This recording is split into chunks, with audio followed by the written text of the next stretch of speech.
proud to introduce Farah Marie Gomes, who is my fellow co-chair with the economy stream to take us through the second presentation. She is the Vice Chancellor for Student Affairs at the University of Hawaii at Hilo. And Farah has over 20 years of experience in securing and executing grants. She's also served as an external evaluator for federal and state grants, and will share how alignment of information in the proposal is key for securing a grant and setting the foundation for successful implementation of that grant. Farah, going to turn it over to you. Thank you again, everyone, for joining us today. Mahalo, Ashley, and good morning, everyone. Thanks for joining us. Quickly, but today we want to focus on how to purposefully write to each component of the RFP, composing an effective executive summary, because that really can be the make or break whether a reviewer actually continues to read on past that. Aligning your budget narrative with a budget worksheet, which is oftentimes something that comes at the tail end of the process, but can be a big indicator to success for your grant proposal. And taking a look at a logic model that captures planned activities alongside the anticipated outcomes for the project that you are proposing. So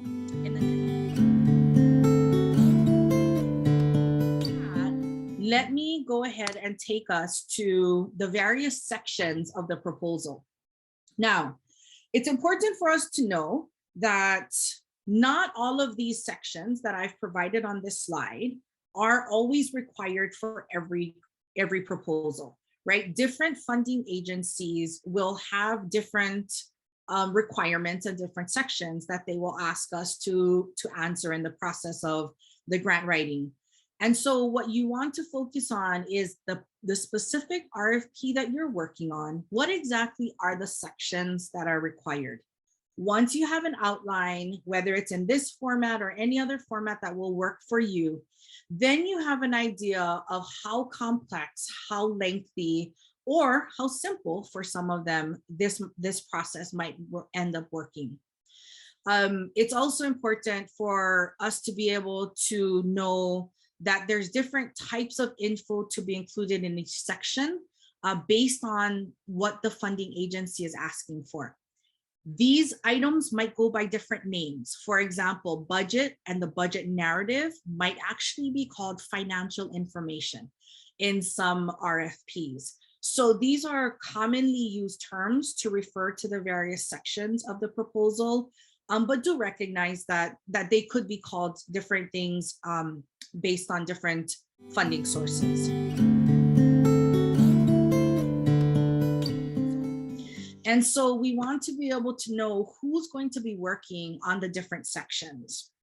As we go through this process, it's important for us to have all authors aware of all requirements. Sometimes we make the mistake thinking, well, the budget person only needs to know that they have to fill out the budget worksheet and make sure that the narrative matches up with that.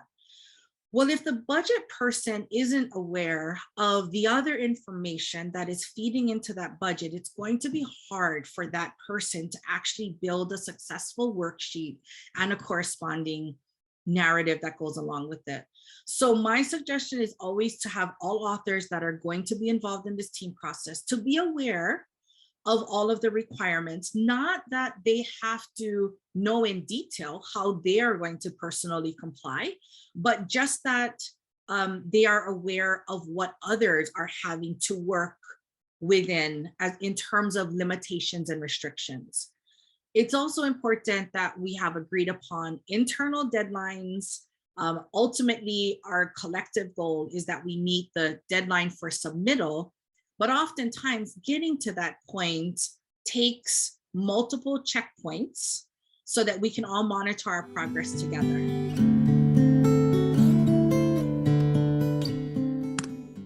So with that, once we have our team together, we can start working on some of the details that will go into this proposal writing process, this grant writing process. And when we talk about format, I'm going to say format matters, and it matters a lot. Here are just some of the reasons and some of the considerations I am throwing out for your consideration. Sometimes funding agencies will be very specific. And so ask yourself, what are the format requirements? If a funding agency takes the time to provide you with specific information as to their expectations about the format requirements, then I suggest you follow them. There are other considerations that also come into play here, and they are as important, which is why I've taken some time to include them on this slide. Sometimes there will be page limits that funding agencies provide you with. And again, this is to account for the amount of time that readers and reviewers need to put in when they're going through the process, but also it helps to ask organizations to be clear and succinct in the information that they're providing. So as you start on this grant writing process, if you, and this is one of the reasons why you want to do this before you start writing, if you know you have a limit on the pages that you have per section, then it will help you to plan out how much you want to say in each section. Very similarly, character and word counts. These are important, especially for electronic submittals. It's always best to try to, whenever possible, type your narrative or type your information out, whether that's in a Word document or in a Google Doc. Google Doc is always suggested when you have multiple people that are contributing. And that way you can use the tools. You can go up and look at word count and see where you are in that process.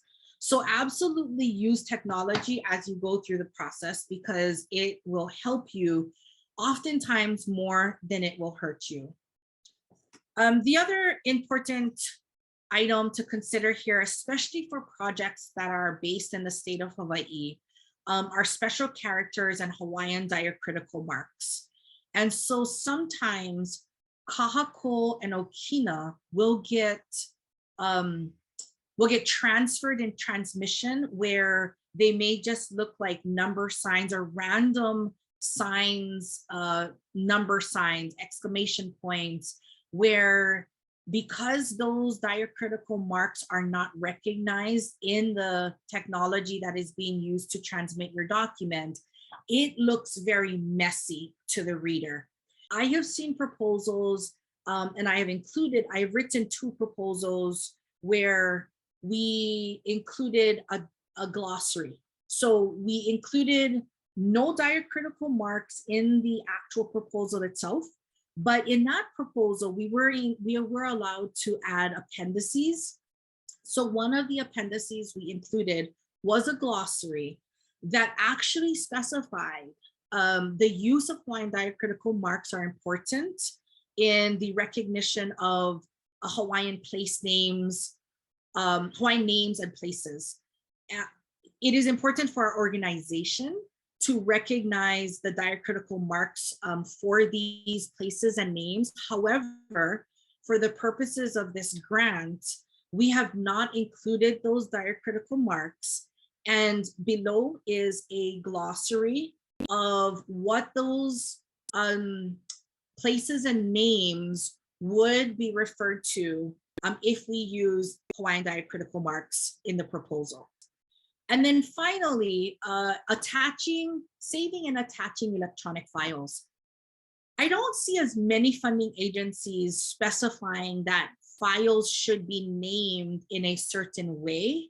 But what I do see a lot of are organizations that specify the format in which they would like that electronic file to come in. And by that, I mean, they may be asking you to submit a document in PDF. And if you don't submit it in PDF, then they may not actually read your document. Again, here we are in a situation where we may not agree or like what is happening based on the requirements of the funding agency. But if we want to submit a proposal to them, we at least have to be okay saying we will follow your rules. The next item I'd like to cover with you all is general content. The important items that I want to refer to or share with you here is grant reviewers are oftentimes not impressed with the extra pizzazz that goes into a proposal as much as they are, how succinct is this? How clear is the proposal in communicating exactly what it is that you are attempting to share with them? So if you have scientific or specialized terminology, my suggestion again is to try to include a glossary, try to include a reference at some point, but if at all possible, try to avoid the use of scientific and specialized terminology. The other thing that we oftentimes have a habit of doing is using acronyms and other abbreviations. So we may not be able to get around acronyms because it's so common. It's just part of everyday life right now. Always try to spell out the entire name or reference that you are using the acronym for. Go ahead and use parentheses after that to include the acronym. And then from that point on, throughout the rest of the proposal, you can use the acronym, but be very careful to at least once specify exactly what that acronym means. The other important note to make about general content is data references. So depending on how complex your proposal is, you may need to include data from reputable sources. Oftentimes I see Census Bureau data that's referenced or county level data that's referenced. Whenever you use data from any source, it's always good practice to include the citations. The final thought on general content that I'm going to share here, and for those of you that are more seasoned grant writers, the thought of writing grants may not be as daunting or as overwhelming because you have other proposals that you've already written that you can build off of. Oftentimes an organization's mission statement will not change. Some of the background information will not change.